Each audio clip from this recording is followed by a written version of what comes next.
Hello and welcome to this edition of the Alaska Report. I'm Senator Lisa Murkowski. My guest this month is Gloria O'Neill. She's President and CEO of Cook Inlet Tribal Council. I've asked Gloria on the show today to talk about her work at Cook Inlet Tribal Council, CITC, in addition to her recent appointment to the U.S. Department of Health and Human Services Secretary's Tribal Advisory Committee. Cook Inlet Tribal is a tribal nonprofit social service agency where they work as a primary education, workforce development, employment, and training center for Native people in Anchorage. CITC has grown significantly under Gloria's leadership. Its budget has grown more than fivefold, staff has more than tripled, managing more than 50 programs serving Alaska Native and American Indian people. Gloria also serves on the boards of the Anchorage Museum, Anchorage Community Land Trust, Cook Inlet Housing Authority, and the Alaska Federation of Natives, as well as the U.S. Department of Interior Tribal Budget Council. It is really my pleasure to welcome an accomplished Alaskan and a friend of mine, Gloria. It's great to have you on the Alaska Report, and I'm just delighted that you can spend a little bit of time with us today talking about what you have been doing, the great accomplishments that we have seen out of Cook Inlet Tribal Corporation. Now, I've given the listeners here a little bit of a background in terms of some of the programs, the workforce, the education, but can you give just a little bit more in terms of background on CITC, who you serve, and what it is that you provide for the Alaska Native people, not only within the Anchorage area, but those who come from outside the area? Absolutely, and thank you for this opportunity to be here with you today. It's a pleasure and an honor to have been asked and to have an opportunity to share a little bit about our mission and the work that we do in Alaska. Cook Inlet Tribal Council is one of 12 regional nonprofit organizations. We serve primarily South Central Alaska, and our mission is really about people, connecting them to their potential, and we do this through partnerships. CITC I've always seen as a tool for the advancement, using it as a tool for the advancement of Alaska Native people. And we work with all Alaska Native people, regardless of which region they come from across the state. So on an annual basis, we serve approximately about 10,000 Alaska Native people and American Indian people. And as I always describe it, it's cradle to grave services. So we do everything from placing people in jobs, to working with people who are overcoming addictions, to working in the schools to ensuring that our young people actually achieve their educational dreams and goals, and also working with families who are in crisis, who have, for whatever reason, been involved in the child welfare system. And at the same time, we also work in connecting and partnering with many nonprofit organizations throughout the state, because we believe when we help other organizations that are helping our people that we're really working towards achieving our mission. Let's talk about one of the programs that I've had an opportunity to observe and to really help encourage you along in the way, and this is Partners for Success, the education component, although you got so many different component pieces there, but that is a program. I don't know if we recognize it as something that is unique, but my observation has been that this is one where we really are able to work directly with the young people, ensuring that they have that support that is needed academically, in an environment that might not be as comfortable or as conducive as we would hope. And we're seeing some remarkable successes out of that. Can you just speak to that as a particular program, as an example of what you do at CITC? Well, Senator, I'd just like to say first that you've just been such a champion around educational issues, and I really appreciate your support. Well, we worked that one together, though. You know that. Partners. But this program, we've been operating it for about 6 or 7 years, and you're absolutely right. It is very unique.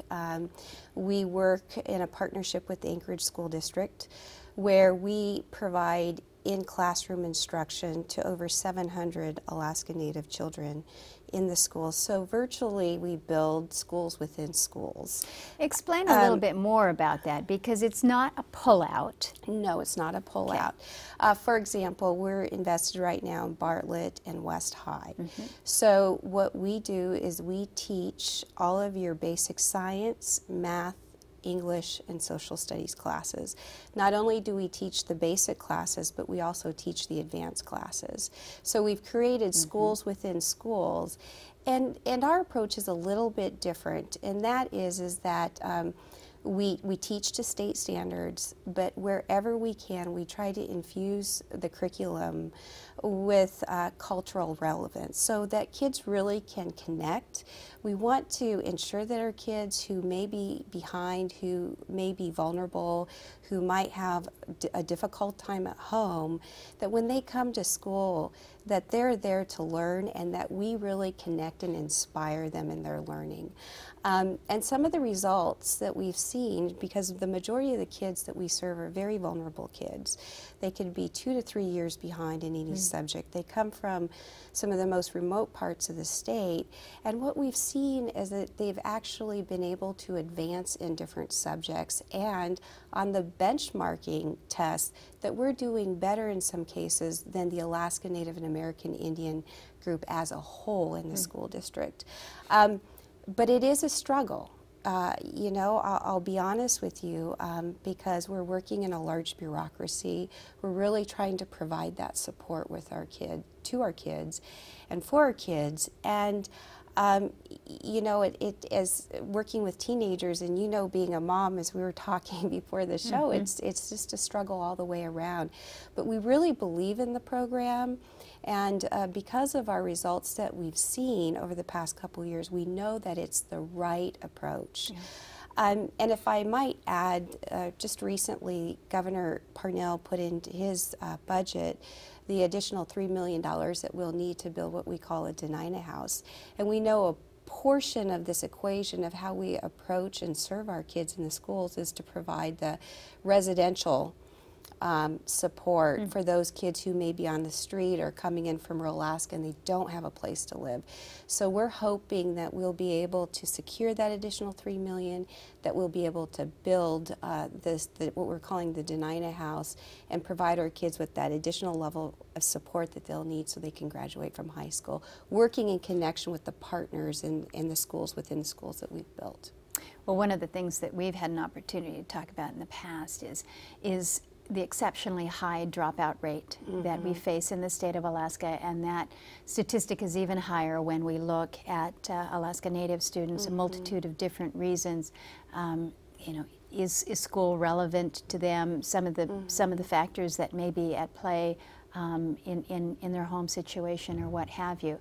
And so we look to programs like this as Partners for Success, anything that we can do to help keep our young people in the schools, keep them focused, and to provide for a level of relevancy. One way that you do that is through kind of the cultural side, if you will.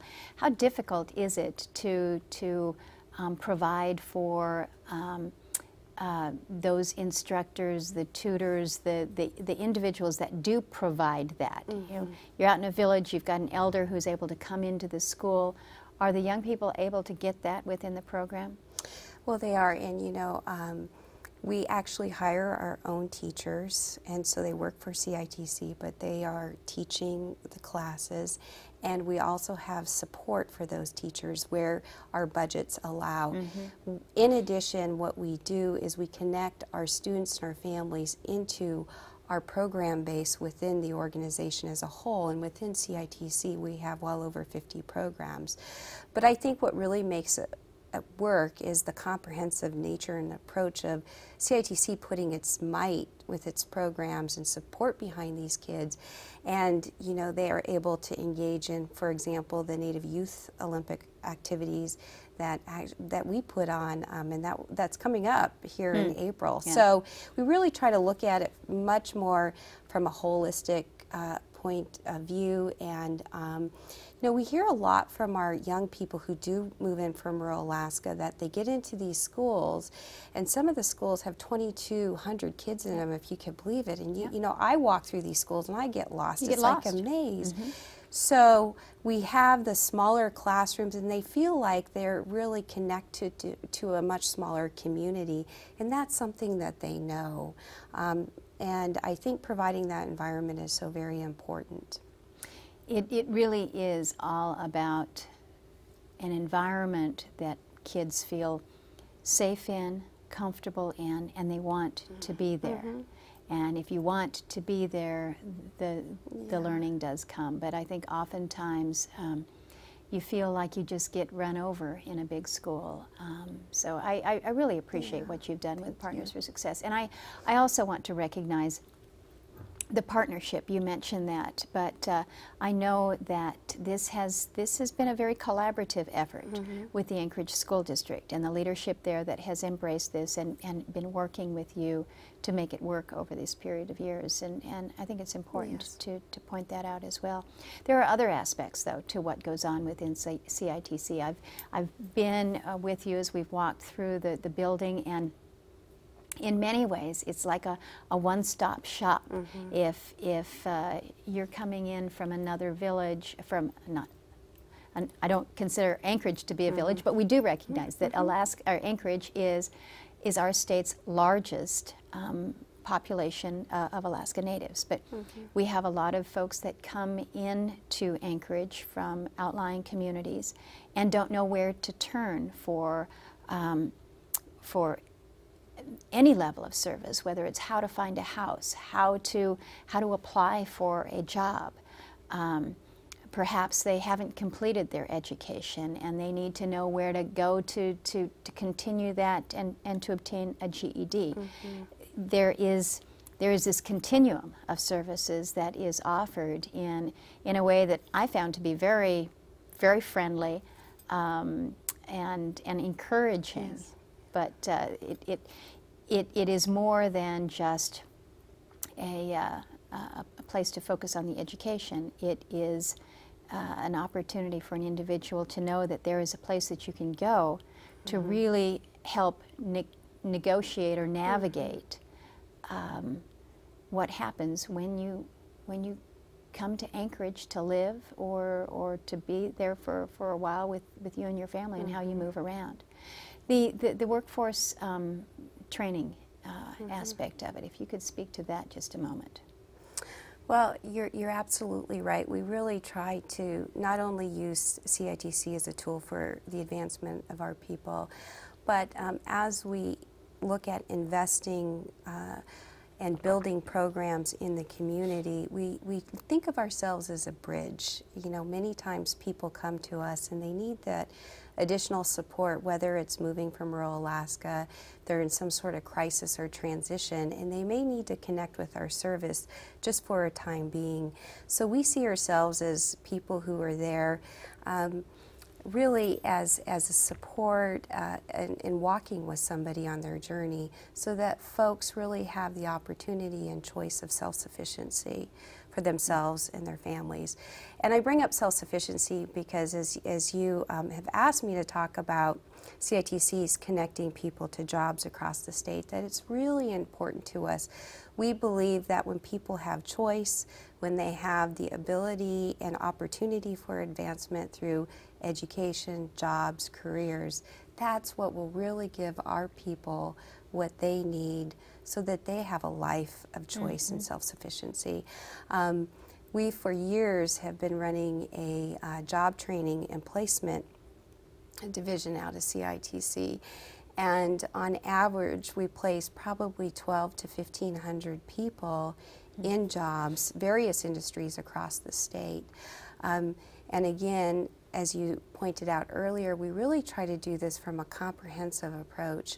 And so about 5 years ago, we added the Tribal TANF program, where we've basically taken over the state's responsibility in providing TANF to the Alaska Native people of the Cook Inlet region who are eligible. And I think this has been really good. You know, it took me about 6 or 7 years to to really say, yeah, it's time that we have the right infrastructure and ability to operate such a large program for our people, and such an essential program for our people. But what we've been able to do is take the Tribal TANF program and build it into our employment and training and job placement center, and really have a focus, an overall focus of self-sufficiency. So when people come to CITC to sign up for welfare, it's not like in the old entitlement days of here's your check, now go find a job, that we look at providing case management, we look at providing training, we have great partnerships with the university and other organizations, we have, child care assistance, and we have the job training center. So we're able to really be much more efficient than the state has been in providing great job placement opportunities for people, and in addition helping them move up the career ladder. And that's what we're all about, is building a much stronger community.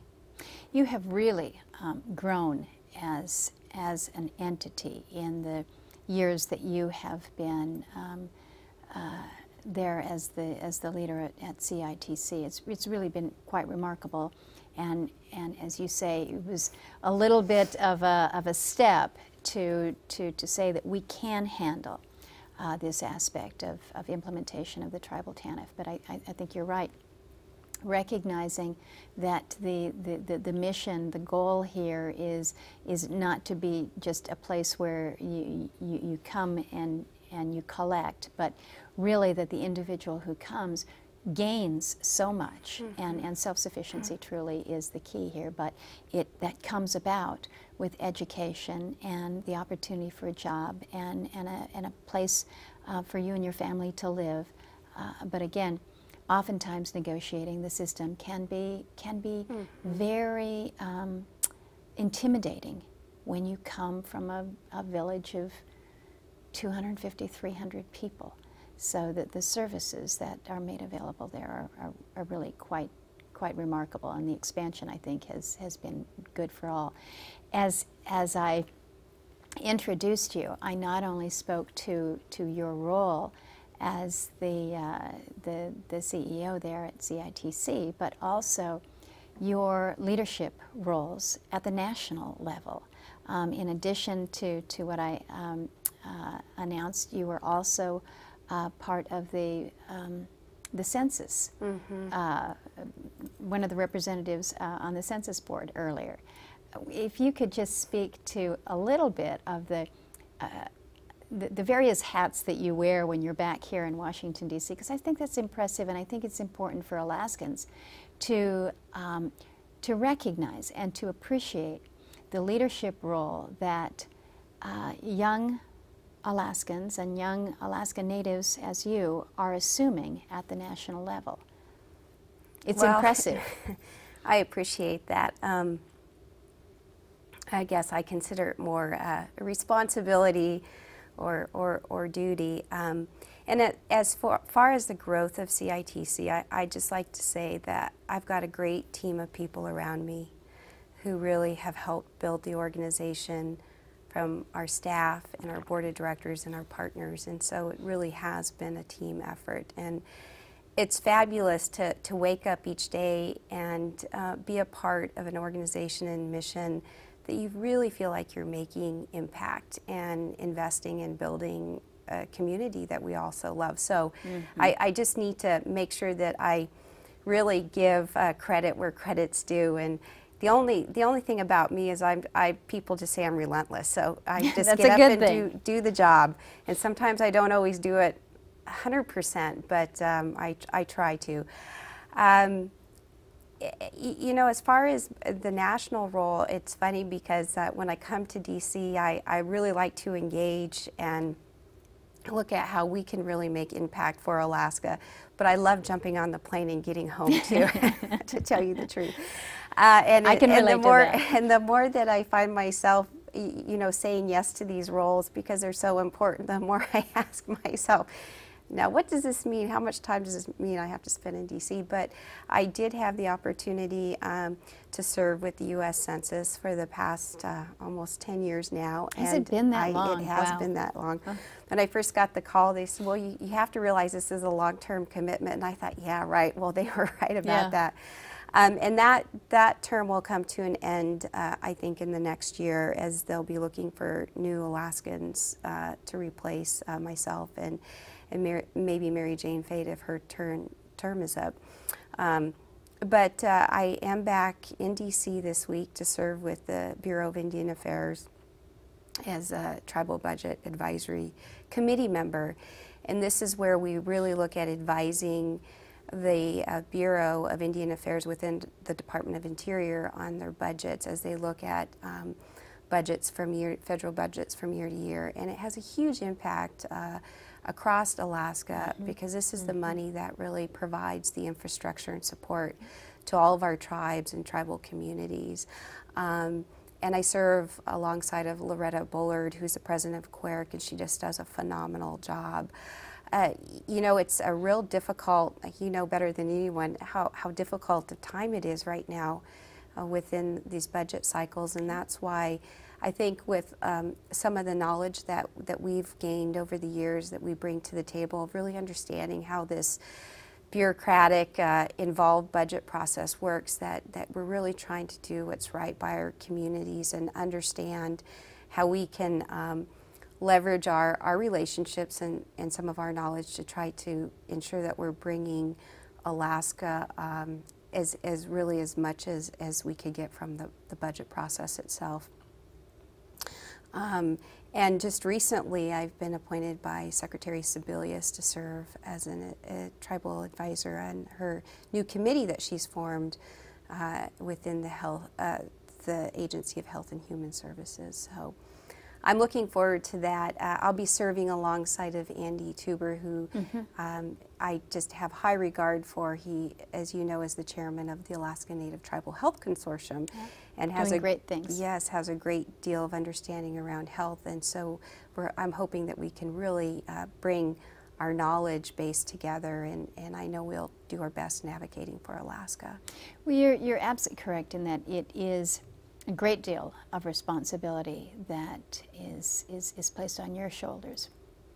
But knowing that we have Alaskans that are relentless, to use your words, in not only coming back here willing to give of your time and your energy to be part of the process, but also to educate. We know that that's so much of our job here, is to educate those that are in the bureaucracy, whether it's the Secretary of Health and Social Services or those within BIA or whatever the agency or department may be. Part of our task is explaining why it's a little bit different here, why we need a little bit less or perhaps a little bit more, or an exemption, or need a specific fix. But it's so important that the voices of Alaskans are heard, whether it's in the budgetary process or in, again, the health and welfare of our First People.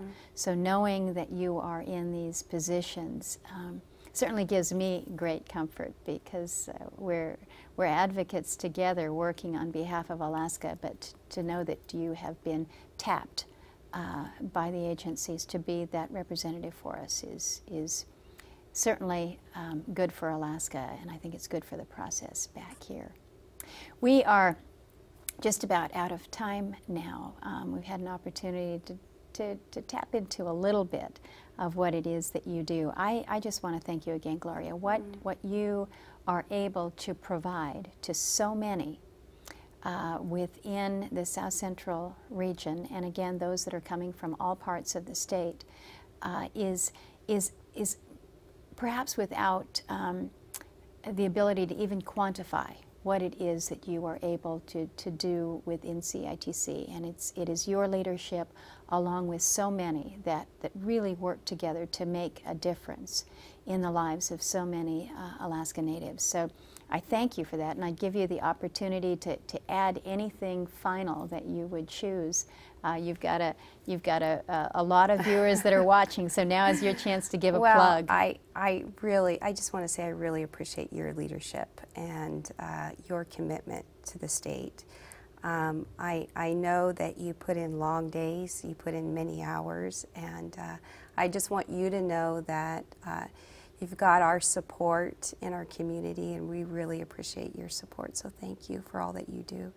As I'd like to say, as it relates to Cook Inlet Tribal Council, we're really looking forward to our future. I said earlier that we are excited about building the Denina House and expanding our educational vision and developing unique public and private partnerships where we can really leverage various funds to create opportunities that will really connect our young people to their potential.